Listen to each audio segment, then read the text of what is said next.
갈라디아서 1장 6절로 12절에 있는 말씀입니다. 오늘 저는 이 본문의 말씀을 가지고 복음은 하나밖에 없습니다, 다른 복음은 없습니다, 이런 제목으로 함께 은혜를 나누고자 합니다. 우리 다 같이 갈라디아서 1장 6절로 12절에 있는 말씀을 함께 봉독하겠습니다. 신약성경 갈라디아서 1장 6절로 12절입니다. 아마 여러분이 이미 교과책을 통해서 보셨겠지만 우리 대총회는 이번 3개월 동안 갈라디아서, 그리고 나머지 3개월도 로마서, 소위 믿음으로 말미암은 의를 소개하는 두 책을 집중해서 연구합니다. 그리고 이제 이 9월경에 마틴 루터가 일으킨 종교개혁 기념주일이 있습니다. 그래서 아마 그것에 초점을 맞춘 것 같고, 한 6개월 동안 믿음으로 말미암는 구원, 믿음으로 말미암은 의에 대해서 우리가 아주 깊이 연구하게 될 것입니다. 그래서 로마서와 갈라디아서는 어떻게 보면 쌍둥이 책입니다. 그래서 축소된 게 갈라디아서고 좀 확대한 게 로마서입니다. 자, 갈라디아서 1장 6절로 12절에 있는 말씀, 우리 한번, 제가 저 혼자 봉독할 게 아니라 함께 한번 이 말씀을 한번 봉독하도록 할까요? 6절부터 제가 시작하면 우리 마침 화면에도 말씀이 떴으니까 한번 같이 한번 읽겠습니다. 시작. 그리스도의 은혜로 너희를 부르신 이를 이같이 속히 떠나 다른 복음 쫓는 것을 내가 이상히 여기노라. 다른 복음은 없나니 다만 어떤 사람들이 너희를 요란케 하여 그리스도의 복음을 변하려 함이라. 그러나 우리나 혹 하늘로부터 온 천사라도 우리가 너희에게 전한 복음 외에 다른 복음을 전하면 저주를 받을지어다. 우리가 전에 말하였거니와 내가 지금 다시 말하노니 만일 누구든지 너희의 받은 것 외에 다른 복음을 전하면 저주를 받을지어다. 이제 내가 사람들에게 좋게 하랴 하나님께 좋게 하라. 사람들에게 기쁨을 구하랴 내가 지금까지 사람의 기쁨을 구하는 것이었다면 그리스도의 종이 아니니라. 형제들아, 내가 너희에게 알게 하노니 내가 전한 복음이 사람의 뜻을 따라 된 것이 아니라 이는 내가 사람에게서 받은 것도 아니요 배운 것도 아니요 오직 예수 그리스도의 계시로 말미암은 것이라. 아멘. 저는 이 갈라디아서의 이 서두, 갈라디아서 1장 이 본문을 가지고 복음은 하나밖에 없습니다, 다른 복음은 없습니다, 이런 제목으로 함께 나누고자 합니다. 뭐 다른 말로 하면 이 복음은 영원한 복음입니다. 복음이 변경되거나 변질되지 않습니다. 이 복음은 아담 때로부터의 복음이고 우리 시대도 복음이고 구약 시대도 복음이고 신약 시대도 복음입니다. 그렇죠? 지금 방금 우리가 갈라디아서를 펴고 갈라디아서를 함께 읽었습니다. 저는 개인적으로 갈라디아서를 펼 때마다, 그리고 이 갈라디아서를 가지고 설교할 때마다 마틴 루터의 고백이 생각납니다. 갈라디아서는 나의 작은 편지이다. 나는 이 서신과 약혼을 하였다. 이 책은 나의 부인, 나의 아내 캐티 본 브라, 캐서린이다, 그렇게 얘기했어요. 마틴 루터는 갈라디아서를 참 아끼고 사랑했습니다. 그와 마찬가지 로마서도 그는 참 사랑하고 좋아했습니다. 종교개혁의 중심 가르침, 중심 사상인 믿음으로 말미암음을 담고 있는 로마서와 갈라디아서는 기독교 구원의 핵심과 도리를 담은 구원의 교과서입니다. 정말 우리가 어떻게 구원받는가에 대해서, 우리가 어떻게 영생과 천국을 얻는가에 대해서 로마서와 갈라디아서는 잘 소개하고 있습니다. 베드로전서 1장 9절에 믿음의 결국 곧 영혼의 구원을 받음이라. 사실 우리의 믿음의 궁극에는 구원이 있습니다. 여러분 한번 묻겠습니다. 구원 받으셨습니까? 뭐 여기서 얘기 안 해도 괜찮습니다만 여러분이 구원에 대한 확신을 분명히 하고 사셔야 합니다.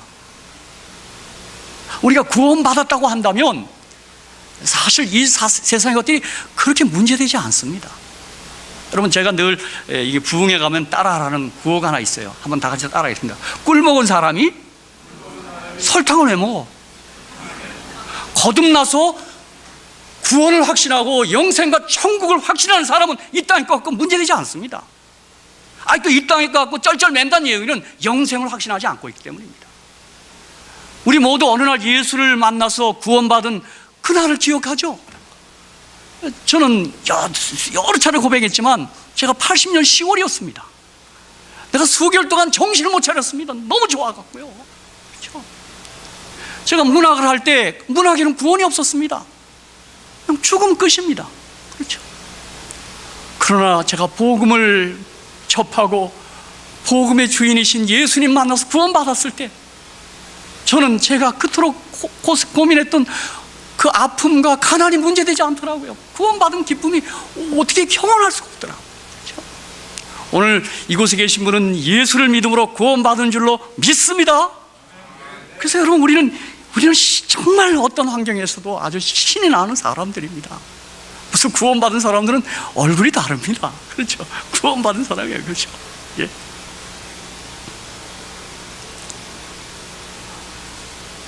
갈라디아서는 로마서를 축소한 것이고 로마서는 갈라디아서를 확대한 것입니다. 여러분이 이번에 한 3개월 동안 갈라서 또 그 뒤에 3개월 로마서를 공부하면서 더 구원의 확신을 얻으시기를 주님의 이름으로 축복합니다. 예? 갈라디아서는 로마서의 주제가 비슷하여 소로마서라고 불리지만 갈라디아서는 로마서에 비해서 훨씬 덜 조직적이고 비조직적입니다. 그래서 갈라디아서는 로마서를 축소한 것이기도 하지만 더 치밀한 구원의 복음은 로마서입니다. 루터는 로마서에서 특히 로마서 1장 17절 복음에는 하나님의 의가 나타나서 믿음으로 믿음에 이르게 하나니 기록된 바 오직 의인은 믿음으로 말미암아 살리람과 같으니라 해서 그가 고행으로도 해결해 주지 못했던 구원의 확신을 얻었습니다. 오직 의인은 믿음으로 말미암아 살리라. 그가 고행으로도 해결해 주지 못했던 구원의 확신을 그는 얻습니다. 여러분, 사실 마틴 루터의 정기를 보면 그가 천주교의 가르침을 따라 구원을 얻기 위하여 얼마나 고행을 하는지 모릅니다. 루터는 아마 그 고행을 하다 죽을 뻔했다 그랬습니다. 어떻게든 구원을 얻어야지 하고 자신의 행함과 노력으로 노력하다가 그가 로마서 1장 17절이 그의 음성에 들리기 시작한 것입니다. 오직 의인은 믿음으로 말미암아 살리라. 그러면서 루터는 갈라디아서, 로마서의 이 형제라 할 수 있는 갈라디아서는 루터의 심장이 되는 책이라고 그는 그렇게 고백합니다. 그의 갈라디아서 주석은 종교개혁 체계의 저술이 되었습니다. 수많은 사람들이 로마서와 갈라디아서에서 구원을 얻었으며 이 책들을 격찬했습니다. 정말 여러분이 이번에 교과 공부 까닭에라도 한 6개월 동안 한번 로마서 갈라디아서를 한번 가만히 읽고 묵상하시는, 그래서 하나님의 은혜로 말미암는 구원과 영생을 더욱 확신하시게 되기를 간절히 축복합니다. 그렇죠? 여러분, 구원 받았으면, 영생 얻었으면 좀 배가 고파도 큰 문제 되지 않더라고요. 또 우리 믿는 사람들은 있으면 먹고 없으면 금식하고 또 죽으면 하늘 가면 되는 것입니다. 걱정 없습니다. 그렇죠? 그게 구원받은 사람들의 삶의 모습인 것입니다. 세계적으로 유명한 영국의 대형 박물관 관장이었던 필립은 이런 말을 하기까지 했습니다. 세계를 다 준다고 하여도 대형 박물관과는 바꾸지 않겠지만 만일 사도 바울이 쓴 로마서 혹은 갈라디아서 한 장만이라도 있다면 이 박물관과 바꾸겠다고 그는 말했습니다. 이유는 간단합니다. 우리 결국 신앙의 핵심인 구원의 도리, 구원의 길, 생명의 길이 확실하게 밝혀져 있기 때문입니다. 그리고 이 로마서 갈라디아에서 밝힌 것처럼 구원 얻은 자에게는 해방과 자유가 있습니다. 진리를 알지니 진리가 너희를 자유케 합니다. 그래서 구원 얻은 자의 해방과 자유도 이 두 책이 밝히고 있기 때문에 마틴 루터는 이 책을 너무너무 사랑했습니다. 갈라디아서는 우리를 구원하는 복음에 대해 명백하게 말해주고 있는 책입니다. 근데 오늘 우리 읽은 본문에 보니까 복음은 하나밖에 없고 다른 복음은 없다고 얘기합니다. 그러므로 이 아침 갈라디아서가 말하는 참 복음, 영원한 복음을 말씀드리며 함께 은혜를 받고자 합니다. 여러분, 참 이 초기 갈라디아 교회도 그랬지만 지금도 이 복음이 많이 이게 무너졌습니다. 성경이 말하는 참 복음이 아닌 거짓 복음이 지금 만연하고 있습니다. 사실 우리 재림교회는 이 참 복음을 회복하기 위하여 태동한 교회입니다. 저와 여러분이야말로 성경적 참 복음, 영원한 복음을 믿고 전하는 그런 사람들인 것입니다. 우선 이 갈라디아서를 기록하게 된 배경을 잠시 말씀드리겠습니다. 사도행전 13, 14장을 읽어보면 사도 바울이 제1차 선교 여행을 갖고 있습니다. 그런데 제1차 선교 여행 중에 갈라디아 지역 사람들에게 바울이 AD 52년경 이 주님의 복음, 생명의 복음, 구원의 복음을 전합니다. 학자들은 이 갈라디아를 남갈라디아라 그럽니다. 좀 남쪽에 치우쳤기 때문에 남갈라디아라 그래요. 사도 바울은 미시디아, 안디옥, 이고니온, 루스드라, 더베 등 갈라디아 지역에서 하나님의 은혜로 이 복음을 열심히 전합니다. 그런데 참 놀랍게도 주님의 은혜로 이 지역에서 적지 않은 복음의 결실을 거두어 많이들을 구원하고 여러 교회를 개척합니다.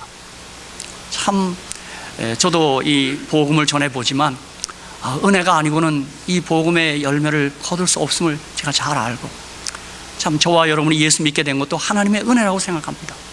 참 이게 믿으려는 게 아니라 믿어진 것입니다. 제가 아무리 봐도 성령께서 역사에서 믿어진 거지, 이게 막 믿으려고 해서 믿어진 게 아닌 것 같아요. 그러니 저와 여러분이 믿음을 갖게 된 것이야말로 가장 큰 축복임을 저는 확신합니다. 내가 믿어진다는 게 복입니다. 사도행전 13장 48절 49절 이방인들이 듣고 기뻐하여 하나님의 말씀을 찬송하며 영생을 주시기로 작정된 자는 다 믿더라. 주의 말씀이 그 지방에 두루 퍼지니라. 이 갈라디아 지역 선교 보고의 한 대목입니다.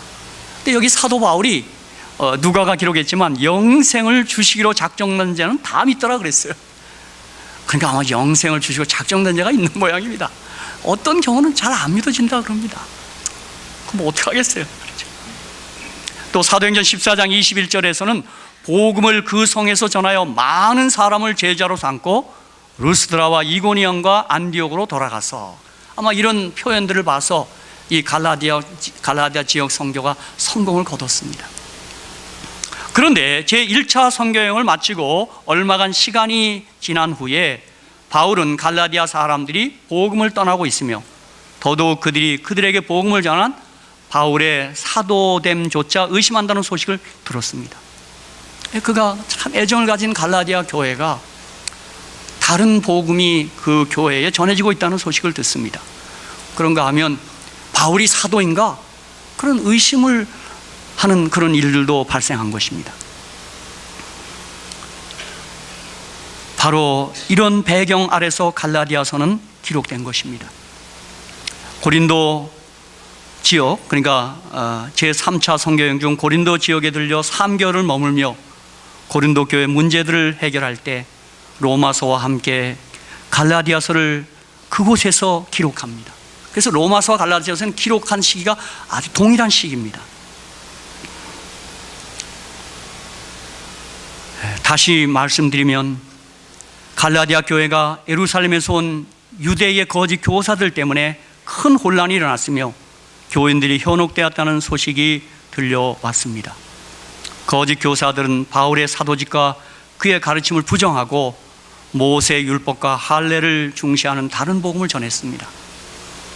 바울은 이것이 교회의 위기임을 직감하고 급히 붓을 들어 거짓 교사들과 갈라디아 교인들을 책망하고 그의 사도직을 변호하고 꾀임에 빠지지 말 것을 권면하고 있습니다. 여러분, 다시 말씀드리지만 갈라디아 교회는 바울이 심히 사랑하는 교회였습니다. 여러분이 사도행전을 보면 바울이 1차, 2차, 3차 여행을 진행하면서 빠짐없이 들린 곳이 바로 갈라디아 지방이었습니다. 참 사랑하는 교회였습니다. 그런가 하면 갈라디아 지역의 루스드라에서는 바울이 돌에 맞아 죽을 뻔하기도 했습니다. 그런데 바울이 얼마 동안 자리를 비운 사이에 유대인 교사들이 갈라디아 사람들의 마음을 복음에서 돌려놓고 있는 것입니다. 그들의 가르침의 요지는 우리가 구원받으려면 율법을 지키는 것과 할례를 받아야 한다고 그렇게 가르쳤습니다. 바울은 즉시 붓을 들어 그들의 잘못을 책망합니다. 여러분이 갈라디아서를 읽어보면 이 갈라디아서는 신학자들은 앵그리 서신을 분노의 책이라고 합니다. 여기 뭐 칭찬도 없고 그냥 막 직격탄을 날립니다. 정말 바울이 막 이게 인사불성이 된 사람 같아요. 갈라디아 3장 1절에서는 어리석도다 갈라디아 사람들 막 책망하죠. 또 우리 갈라디아 오늘 1장 8절 본문에서 본 것지만 하늘로부터 온 천사라도 우리가 너에게 전한 복음에 다른 복음을 전하면 저주를 받을지어다 이렇게 했어요. 오늘 아침 우리 강장로님이 자기들이 이사 갈지라도 농담으로라도 저주하지 말라고 나를 떠나면 심리도 못 가서 발병한다 그러면 하지 말라고 그렇게까지 저주란 말이 무서운 말인데 바울이 저주를 퍼붓습니다. 저주를 받을지어다 막 그랬어요. 여러분 보십시오. 특별히 자꾸 할례를 받아야 구원받는다 그러니까 바울이 얼마나 흥분했나 하면요, 갈라디아 5장 12절을 볼 때마다 이건 막말을 했습니다. 너희를 어지럽게 하는 자들이 스스로 베어버리기를 원하노라 이랬어요. 너 할례 받아야 구원받는다고? 그러면 남자 성기를 자르라 이 말이에요. 이거 보통 말이 아닙니다. 이게 바울이 막 얼마나 분냈는지 모릅니다. 사실 그런 면에서 이 성경을 벗어난 다른 복음을 전하는 자들에게는 우리가 단호해야 합니다.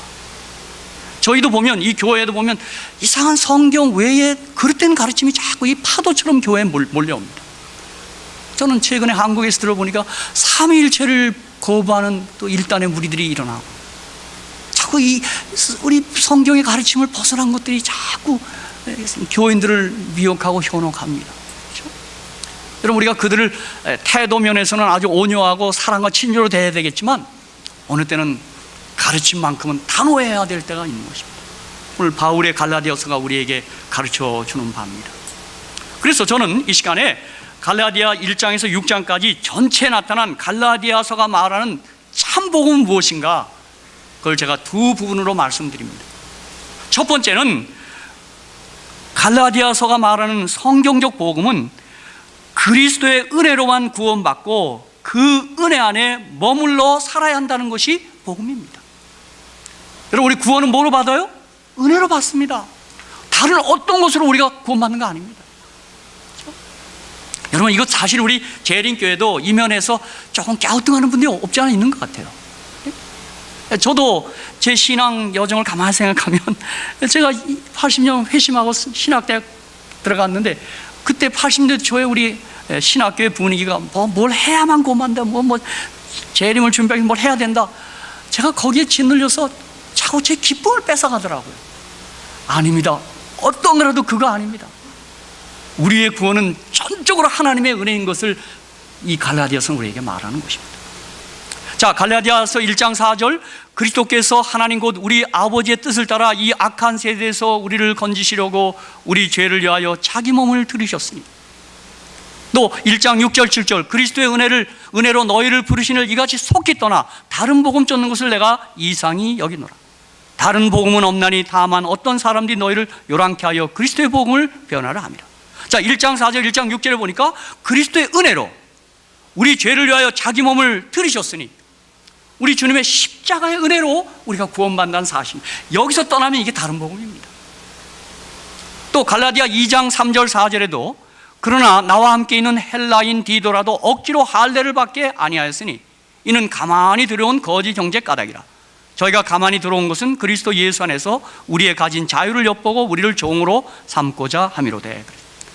그러니까 우리가 이 율법을 뭘 지켜서 구원받는다고 가르치는 것은 우리를 종으로, 아주 노예로 딱 만들어 버리는 것입니다. 또 바울은 갈라디아 5장 1절에서도 그리스도께서 우리로 자유케 하려고 자유를 주셨으니 그러므로 굳세게 서서 다시는 종의 멍에를 매지 말라, 그렇게 얘기했습니다. 유대인 거짓 교사들이 전하는 다른 복음이란 다름이 아니라 그들은 진정한 복음인 예수를 믿음으로만 아니라 율법을 함께 지켜야 한다고 주장한 것입니다. 예를 들어 유대교 성경에 의하면 율법을 따라 할례를 받아야 하나님의 백성이 되는 것이지 그냥 예수만 믿는다고 되는 것이 아니라고 했습니다. 그리고는 율법에 요구하는 여러 계명들을 준수해야만 하나님의 백성이 된다고 그들은 갈라디아 성도를 유혹한 것입니다. 여러분, 우리가 뭐 행해서 구원한다 그러면 우리가 칭찬하게 되어 있고 우리를 자랑하게 되어 있는 거예요.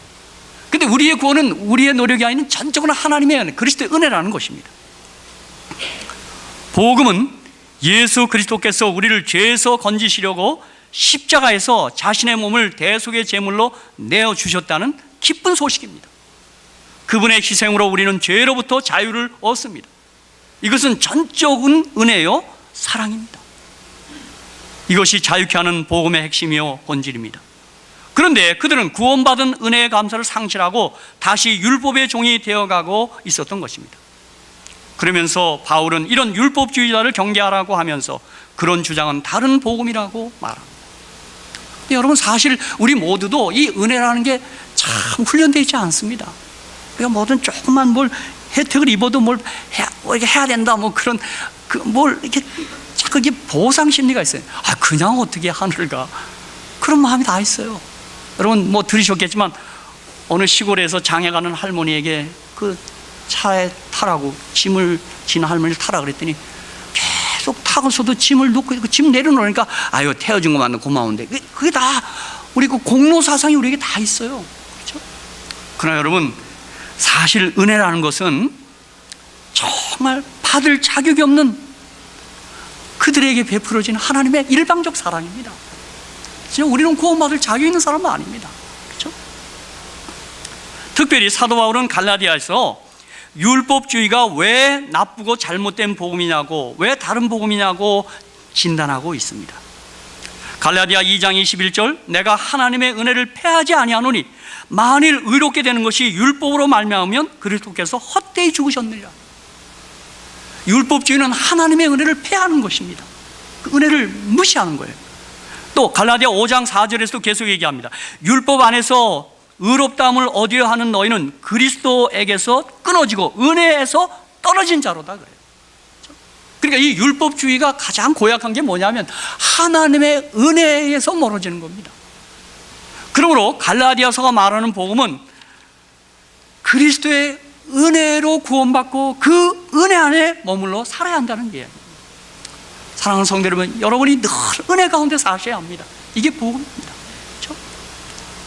근데 우리는 뭘 행해야지, 뭘 어떻게 해야지, 이런 사상에서 완전히 자유를 잘 얻지를 못해요. 제가 가보니까.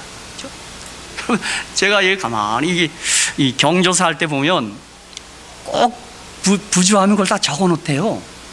왜 적어 놓는가 했더니 다음에 그 집 부지할 때 그 집 한 것만큼 딱 하대요. 그죠? 다 그 은혜는 뭐 이렇게 내가 해야 안 된다, 그런 사상이 있어요. 그게 우리가 어쩔 수 없는 우리들의 이 죄성을 가진 인간의 특질입니다. 다시 한번 사도 바울이 에베소 2장 8절 9절에도 얘기해요. 너희가 그 은혜를 인하여 믿음으로 말미암아 구원을 얻었나니 이것이 너에게서 난 것이 아니요 하나님의 선물이에요. 선물이요. 근데 우리는 선물로 받지 않고 뇌물로 받아요. 뇌물로. 이거 선물이에요. 선물. 그죠? 할렐루야.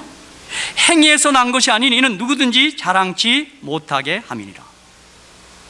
그러므로 율법을 지킴으로 구원이 이루어진다고 다시 가르친다면 그것이야말로 다른 복음이고 예수님의 죽으심을 헛되이 하는 것입니다. 이것이 바로 갈라디아에 전해진 다른 복음, 율법주의의 복음입니다.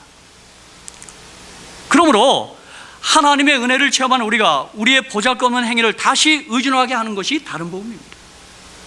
은혜야말로 받을 자격 없는 자에게 베풀어진 일방적 사랑입니다.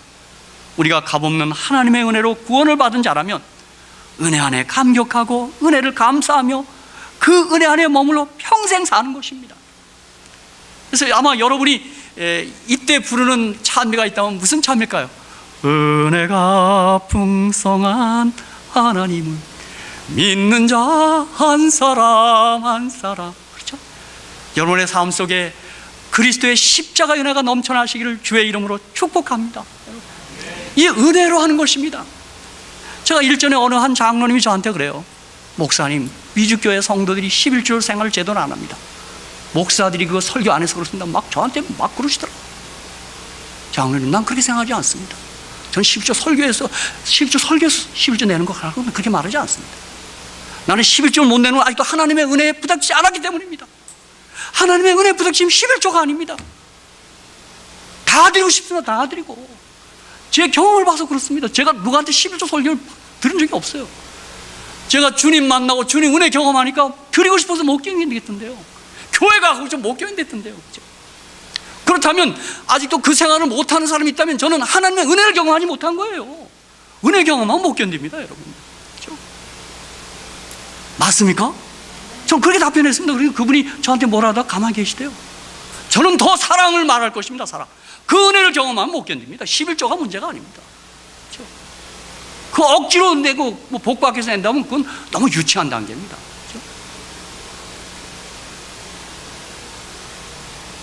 그렇죠? 이거 쉽게 설명하면 제 아내가 저로부터 사랑을 경험하면 어떻게 반응할까요? 반찬이 달라집니다. 달라집니다, 여러분. 여러분, 성경은 이 갈라디아서 복음은 우리 은혜에 의한 복음입니다, 여러분. 그렇죠? 저는 사랑하는 우리 샬롯 교회가 하나님의 은혜가 충만한 교회이기를 주님의 이름으로 축복합니다. 저부터 은혜에 취해서 살아야 돼요, 그렇죠? 즉 복음은 그리스도의 은혜로만 구원받고 그 안에 머물러 살아야 한다는 기쁜 소식입니다. 은혜 받는 것입니다. 은혜요. 그렇죠? 그러나 이어서 갈라디아서는 후반부에 거기서 그치는 것이 아니라 갈라디아서가 말하는 복음은 성령의 역사에 의해 예수 믿고 의롭다함을 얻은 자는 성령을 따라 살게 된다는 기쁜 소식이 이어지는 복음입니다. 저는 지금 우리 모든 기독교가 믿음으로 은혜로 구원받는 거기서 그치니까 성령을 따라 사는 것을 강조하지 않기 때문에 지금 기독교의 삶이 이렇게 된 것입니다. 사도 바울은 갈라디아 3장부터 시작되는 갈라디아서 후반부에서 성도의 삶이 율법적 행위의 기준을 따르는 것이 아니라면 아무렇게나 살아도 좋은가라는 당연한 질문을 다루고 있습니다. 여러분, 우리 지금 믿음, 은혜를 얘기하니까 막 살아도 돼, 아무 기준 없어도 돼, 이런 거짓된 가르침이 또 교회 안에 들어왔어요. 우리가 율법의 행위로 의롭다함을 받는 것이 아니라면 무엇이 우리의 행위를 꼴짓는 기준이 되어야 한다는 말입니까? 사도 바울은 이 면에 대해서 갈라디아 5장 16절에서 내가 이르노니 너희는 성령을 쫓아 행하라 그리하면 육체의 욕심을 이루지 아니하리라. 바울은 여기서 은혜로 구원받은 이들, 믿음의 사람들이 당면해야 될 문제를, 성령의 문제를 제기하는 것입니다. 복음을 듣고 예수를 믿는 순간, 하나님의 은혜를 경험하는 순간 우리 모두는 성령을 받습니다. 물론 성령으로 말미암아 예수를 믿게도 하지만 예수를 믿을 때 성령을 받습니다. 그 성령님이 우리의 새로운 삶과 행위를 만들어 가는 것입니다. 이것을 사도 바울은 성령의 인도로 사는 것이라고 갈라디아서 후반부나 로마서 후반부에 얘기한 것입니다. 여러분, 저와 여러분이 성령의 인도를 받는다면 율법의 요구를 이루게 되어 있습니다. 그것이 로마서 8장 4절에 육신을 쫓지 않고 그 영을 쫓아 행하는 우리에게 율법의 요구를 이루어지게 하려 하심이니라. 그러니까 그 율법의 요구를 이루는 것도 우리가 노력으로 하는 게 아니라 성령의 인도를 받고 은혜 받은 사람은 그 요구를 이루게 하는 것입니다. 그런 의미에서 복음은 기독교는 율법주의가 아니지만 율법 폐기주의나 무율법주의도 아닙니다. 지금 오늘 우리 이 시대 기독교의 가장 큰 문제는 반율법주의, 율법 폐기주의입니다. 자, 은혜로 믿음으로 사니까 율법 필요 없다. 이건 성서적 복음이 아닙니다. 갈라디아 후반부의 복음을 배제하는 것입니다. 여러분, 자, 여기 사도 바울은 갈라디아 3장에서 이렇게 묻습니다. 내가 너희에게 다만 이것을 알려하노니 너희가 성령을 받은 것은 율법의 행위로냐 듣고 믿음으로냐. 여러분, 이제 답을 하셔야 돼요. 3장 5절에서도 너희에게 성령을 주시고 너희 가운데서 능력을 행하시는 일이 율법의 행위에서냐 듣고 믿음에서냐. 여러분, 답을 좀 해보세요.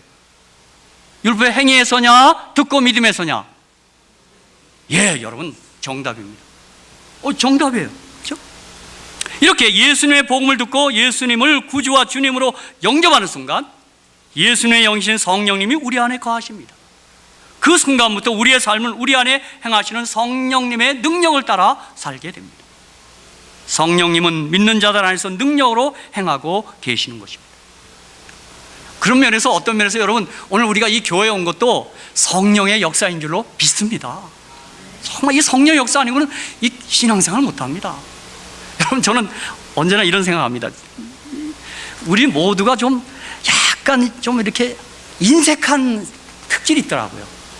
저기서 근데 집회 가면 집사람 앞에 앉혀놓고 이째째 박째째 우리 모두 째째 뭐 이렇게 하나님께 드리는 거 보면 이렇게 너그럽지 않은 것 같아요. 여러분은 아닙니다. 저는 아주 쉽게 예를 들면 한국에서 토큰을 사면 150원이었는데 토큰을 안 사면 10원인가를 더 내야 돼요. 근데 제가요 그 10원이 아까워갖고 눈치 보면서 냈어요. 기사가 좀 서운해 보이면 150원만 내고 또 험악하게 생기면 160원 내고 그랬어요.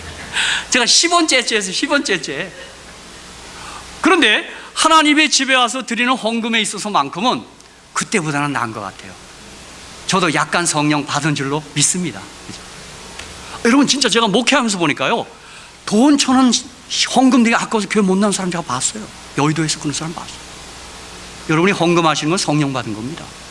그렇지 않으면 다 째째 드리거든요, 우리가요. 그래서 제가 다시 한번 이째째 박째째 우리 모두 째째, 이렇게 성령의 역사인 줄 믿습니다. 성령의 인도를 우리가 받고 있는 거예요. 그렇죠?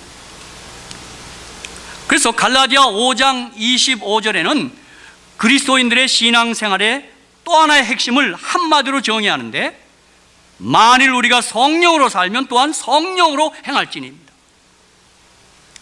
다시 말하면 성경적 갈라디아 복음, 참 복음은 은혜로 구원받는 것과 함께 성령으로 살고 성령으로 행하는 것이 함께 보태져야 합니다. 거듭 말씀드립니다. 성령으로 살고 성령으로 행하는 삶은 결코 율법과 반대되지 않습니다. 율법의 요구 이상을 해내는 것입니다. 사실 율법의 요구는 끝이 있지만 사랑의 요구는 끝이 없습니다. 그걸 우리 사랑하는 사람 사이에서 보잖아요. 그죠? 율법의 요구는 기준이 있지만 사랑의 요구는 해도 끝이 없어요. 그죠? 그래서 사도 바울은 로마서 8장 4절에 육신을 쫓지 않고 그 영을 쫓아 행하는 우리에게 율법의 요구를 이루어지게 하려 하심이라, 그렇게 말씀한 겁니다. 우리 주님도 이것 때문에 그런지 마태복음 5장 20절에 내가 너에게 이르노니 너희의 의가 서기관과 바리새인보다 더 나았지 못하면 결단코 천국에 들어가지 못하리라. 바리새인과 서기관의 의는 행함에 의해요. 자기 노력에 의해요. 그러나 우리 주님이 말한 의는 뭐예요? 믿음의 의예요. 믿음의 의. 그 믿음의 의는 그것이 성령으로 행하고 성령으로 살 때 그것은 더 율법의 요구 이상을 뛰어넘는 것입니다. 그렇죠? 계속해서 갈라디아 5장 16절 내가 이르노니 너희는 성령을 쫓아 행하라 그리하면 육체의 욕심을 이루지 아니하리라. 이게 다 같은 내용을 달리 표현한 것입니다. 그리고 갈라디아 5장 24절에도 그리스도 예수의 사람들은 육체와 함께 그 정과 욕심을 십자가에 못 박았다 그랬습니다. 그 정과 욕심을 십자가에서 죽여버렸다 이 말입니다. 이 말이 뭘까요? 십자가의 사랑으로 그 정과 욕심을 능히 극복했다 이 말입니다. 더 큰 사랑을 경험하면 시시한 사랑은 죽어버리는 것입니다. 어떤 분이 알코올 중독자인데 아무래도 알코올이 안 끊어지는데 한 번 끊어졌답니다. 마침 그가 지나가는데 우유 뷔페집이 있었답니다. 돈만 조금 내고 우유를 원 없이 먹는 거예요. 그날 그 바람에 우유를 코에 넘치도록 먹었답니다. 그러고 나서 술집을 지나갔는데 술 생각이 안 나더랍니다. 이미 우유로 채워졌기 때문에 술이 들어갈 자리가 없는 거예요. 여러분이 성령 충만하셔야 죄도 이길 줄 믿습니다. 그러므로 우리가 주님 재림 직전에 우리가 준비돼야 할 준비는 성령 충만입니다. 성령으로 살아야 합니다. 성령으로요. 그렇죠? 그러므로 복음은 우리가 예수 믿는 순간 성령님은 나를 의롭다 하시고 내 안에 거하셔서 일하기를 시작하셨고 주 앞에 서는 순간 그것을 마침내 완성하리라는 기쁜 소식인 것입니다. 그런데 여러분, 이 일생 성령으로 사는 일이 약간의 기복을 탑니다. 어느 때는 성령 충만했다가 성령이 이렇게 좀 성령이 소멸됐다가 그런 순간들이 있습니다. 예를 들면 다윗이 그 흉악한 범죄를 지었을 때 성령이 떠납니다. 성령이 근심합니다. 그래서 시편 51편에 보면 성령을 다시 거두지 말고 나에게 달라고 얘기합니다. 그러나 성령은 다시 회개하고 초청하면 즉각적으로 임하십니다. 그렇죠? 여러분이 이제 구원받은 것은 확실해요.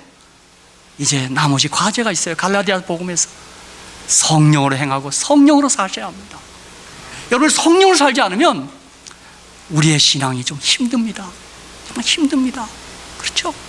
저는 그래서 미국 사람들의 욕 가운데 가장 심한 욕이 성령 받지 말고 목사나 해라. 그 맞습니다. 전 목사도요, 성령 받지 않으면 이것도 좀 힘듭니다. 그렇죠? 그래서 어느 때는 막 여러분 제가 막 웃고 즐기는 것 같지만 그렇지 않습니다. 저는 끊임없이 성령 없으면 저는 감당 못합니다. 그렇죠? 여러분, 성도도 마찬가지입니다. 여러분의 삶 속에 성령이 충만히 임하시기를 주님의 이름으로 축복합니다. 그런데 우리가 사도행전이 전부 성령 행전이에요. 근데 사도행전 1장과 2장에 보면 기본적으로 성령 받는 길이 나와 있어요. 1장 4절에 여러분 한번 보세요. 1장 4절, 사도와 같이 모이사, 아니 1장 3절이네요. 해 받으신 후에 또한 저에게 확실한 많은 증거로 친히 사심을 나타내사 40일 동안 저에게 보이시며 하나님 나라의 일을 말씀하시냐. 여러분, 40일 동안 예수님께서 부활한 다음에 제자들에게 말씀했어요. 그리고 1장 14절을 보면 여자들과 예수의 모친 마리아와 예수와도 더불어 마음을 같이하여 저녁 기도에 힘쓰니라. 열흘 동안 기도에 전혀 힘썼어요. 40일 동안 말씀 듣고 10일 동안 기도에 전혀 있었어요. 여러분 보세요. 성령 받는 일에 말씀과 기도는 절대 필수적입니다. 말씀 떠나고 기도 떠나면, 이 생명줄 떠나면 성령이 자꾸 우리를 주위에 배하면서 근심합니다. 그렇죠? 여러분, 이 안식일 아침에 이 한 시간으로 만족하시면 안 됩니다. 여러분, 성령의 인도를 받기 위하여 말씀과 기도의 사람이 되어주시기를 간절히 축복합니다. 제가 어느 때 금요 예배 시간에 그랬어요.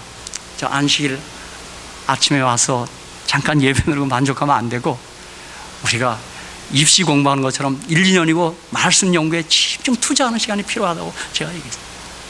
성경 과외 공부 좀 해야. 그래서 말씀을 붙들고, 또 그 다음에 어느 때 좀 골방에 가서 좀 무릎 꿇고 그냥 무릎 꿇고 있는 것입니다. 그렇죠? 한번 간절히 그분 앞에 좀 무릎 꿇고 있는 시간이 필요합니다.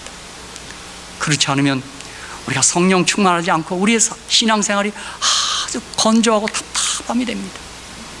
사실 저는 한 6개월 동안 이 교과 공부 시간 동안이라도 우리가 말씀에 가까이 다가가고, 또 우리 잠시 골방에 가서 무릎 꿇고 기도하는 것입니다. 그렇죠? 우리가 함께 기도의 불씨를 모으는 것입니다. 특별히 우리 모두는 성령과 관련해서 성령의 열매와 성령의 은사를 같이 생각합니다. 항상 이 성령 하면 성령의 열매, 성령의 은사. 근데 성령의 은사는 복수입니다. Gift of Holy Spirit, 복수예요. 근데 성령의 열매는 Fruit of Holy Spirit, 단수입니다. 이거 아주 사도 바울이 일부러 이렇게 한 것 같아요. 자, 여기 헬라 원어로도 카리스마톤, 이것은 은사는 복수예요.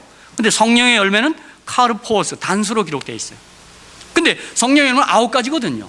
사랑, 희락, 화평, 인내, 자비, 양선, 충성, 온유, 절제. 9개인데 이게 단수예요.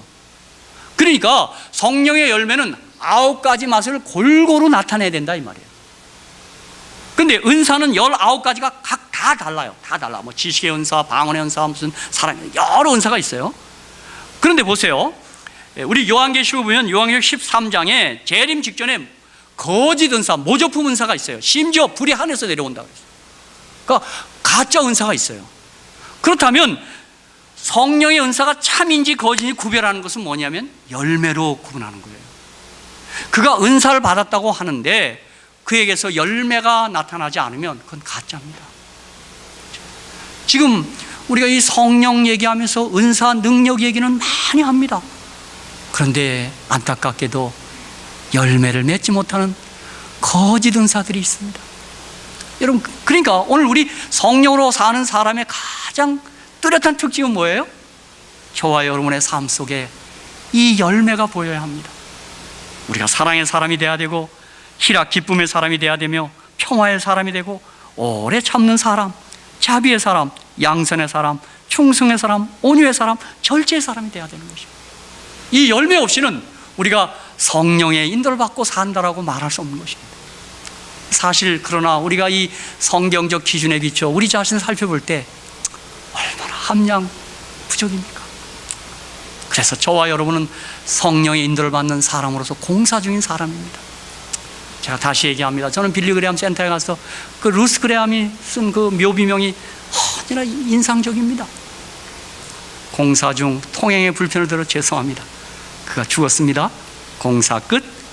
그동안 참아주셔서 감사합니다. 여러분 보세요. 내가 사랑의 사람인가? 기쁨의 사람인가? 화평의 사람인가? 인내의 사람인가? 자비의 사람인가? 양선의 사람인가? 충성의 사람인가? 온유한 사람인가? 절제의 사람인가? 가만히 나 자신을 비춰보니 아직도 멀었죠? 아직도 멀었습니다. 네, 사실 우리 이제 이번 안식일이면 이제 다음 월요일날 이상하신 우리 강장로님, 양경 집사님은 참 열매가 있는 사람들 같아서 우리가 더 섭섭한 거예요. 뭐 제가 이분들을 뭐 칭찬하자는 게 아니라 참 우리 양 집사님 참 진짜 그분만 있으면 분위기가 참 유쾌하게 됐어요. 인정하시죠? 예, 참 그래서 제가 요즘 집사님, 저 양 집사님 대신해서 누가 저렇게 웃을 거냐 그랬더니 여러분 숙제를 받으셔야 합니다. 또 우리 강 장로님 제가 볼 때 충성의 사람이에요. 난 정말 저렇게 주님의 일에 성실한 사람 참 보긴 봤지만 저러면 드뭅니다. 그렇죠? 그러나 저분들이 가신 그 교회가 복을 받을 줄로 믿습니다. 그렇지 않아도 그쪽에 제게 전화가 왔어요. 뭐 그분들은 좀 놀랬나 봐요. 막 처음 온 사람이 너무 막 나서서 봉사하니까 이 사람은 무슨 신분이 뭔가 간첩인가 이게 뭐 그래서 저한테 전화 왔길래 오늘 장로님 왔길래 장로님 복 받았습니다. 그분들 가면 복 받았습니다. 그랬더니 이분은 또 날 놀려요. 그럼 내가 대신 이사 갈 거예요. 그래서 예, 웰컴 그랬어요. 그렇죠? 여러분 비단 이분들뿐만 아니라 우리 모두 성령의 인도를 받아 우리의 삶이 성령의 열매가 풍성한 사람이 되어야 될 줄로 믿습니다. 그게 하늘의 사람들인 것입니다. 그렇죠? 제가 한국에 어느 과수밭을 지나고 있었어요. 그 가을인데요. 이야, 도시 촌놈이 시골에 가서 사과 달린 걸 봤습니다. 이야, 사과 달렸는데 이게 쭉 늘어졌어요. 난 그걸 지나가지 못했습니다. 한동안 큰 은혜를 받았어요. 이야, 나도 열매가 저렇게 좀 주렁주렁 열렸으면 얼마나 좋을까 그런 생각을 했습니다. 그러나 여러분 염려하지 마십시오. 과실이 막 몸부림친다고 열리는 게 아닙니다. 포도나무인 예수님께 붙어있으면 과실이 맺힙니다. 요한복음 15장 5절 나는 포도나무여 너희는 가지니 저가 내 안에 내가 저 안에 있으면 이 사람은 과실을 많이 맺나니 나를 떠나서는 너희가 아무것도 할 수 없습니다. 그래서 제가 오늘 드리는 결론의 말씀은 역시 복음은 예수로 시작해서 누구로 맞춰요? 예수로 맞춰요. 복음은 한마디로 예수입니다. 예수요. 그렇죠? 자, 오늘 다시 우리 김정혁 집사님과 또 문답을 나누겠습니다. 예수면 답니까? 예, 예수가 전부입니다. 그렇죠? 그래서 갈라디아서의 복음의 결론도 오직 예수입니다. 그렇죠? 처음도 예수, 나중도 예수, 과정도 예수, 전적으로 예수입니다. 그렇죠? 그 예수께 붙어 있으면 어떻게 돼요? 우리는 열매도 많이 맺힐 거고 예수님과 함께 예수님 계시는 하늘나라 가게 될 것입니다. 이게 제가 그 구호 다 여러분 기억나시죠? 제가 자주 쓰는 구호죠. 뛰는 놈 위에 나는 놈 있고 나는 놈 위에 뭐예요? 붙어가는 놈이 있습니다. 우리가 예수께 쫙 붙어 있어야 합니다. 그럼 열매도 맺고 우리가 승리하게 될 줄로 믿습니다. 사랑하는 성도 여러분, 지금 예수는 보이지 않습니다.